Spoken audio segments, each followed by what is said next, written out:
Assalamualaikum warahmatullahi wabarakatuh. Hai teman-teman semua. Perkenalkan, nama saya Lala Atika dari Prodi S1 Gizi Institut Kesehatan Mitra Bunda Batam. Pengertian sistem saraf. Sistem saraf adalah sistem yang mengatur dan mengendalikan semua kegiatan aktivitas tubuh kita seperti berjalan, menggerakkan tangan, mengunyah makanan, dan lainnya. Sistem saraf adalah sistem yang tersusun dari jutaan serabut sel saraf, yaitu neuron, yang berkumpul dan membentuk suatu berkas, yaitu vaskulum. Neuron adalah komponen utama dalam sistem saraf.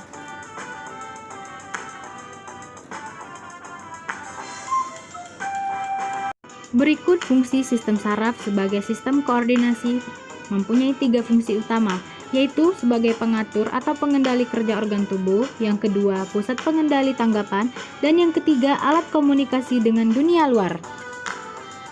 Selanjutnya ada jenis sel saraf. Yang pertama ada unipolar neuron, adalah sel saraf yang mempunyai satu kutub. Yang kedua ada bipolar neuron, yaitu sel saraf yang hanya memiliki satu dendrit dan memiliki satu akson.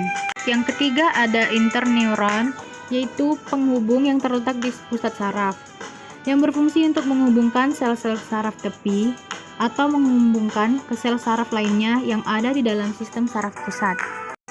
Yang ketiga ada piramida sel atau multipolar, yang mempunyai beberapa dendrit tetapi hanya memiliki satu akson.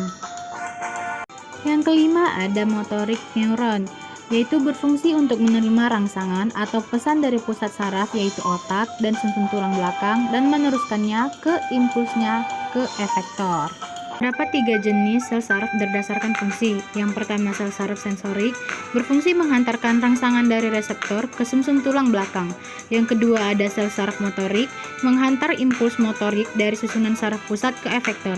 Yang ketiga saraf penghubung atau asosiasi, merupakan penghubung sel saraf yang satu dengan sel saraf yang lainnya.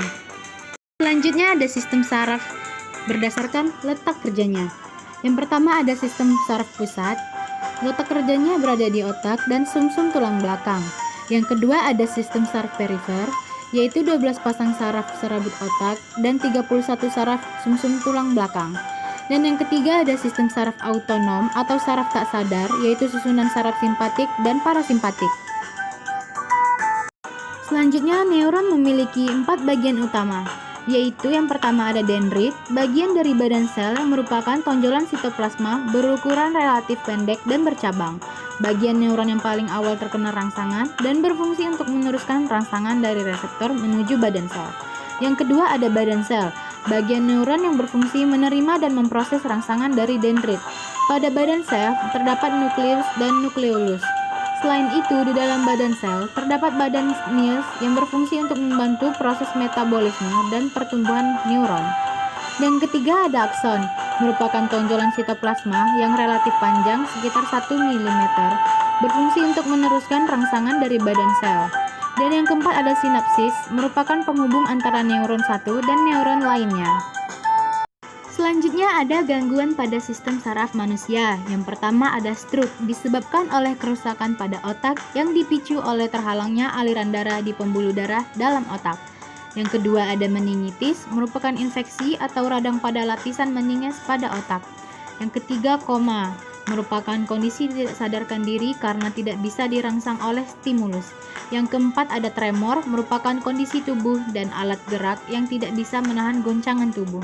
Yang kelima ada Parkinson, merupakan kelainan otak yang ditandai dengan gemetar, sulit berjalan dan bergerak. Yang keenam ada sklerosis ganda, merupakan penyakit pada sistem saraf pusat karena mengalami pengurangan selubung mielin sehingga mengakibatkan gangguan pada kemampuan saraf dalam menghantarkan impuls dari dan ke otak.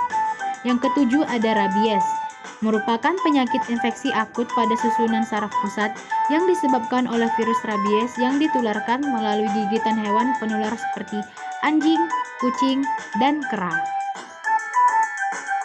Nah, sekian penjelasan dari saya, semoga dapat teman-teman terima. Jika ada komen dan saran, boleh di komen di bawah ya. Terima kasih. Wassalamualaikum warahmatullahi wabarakatuh. Dadah.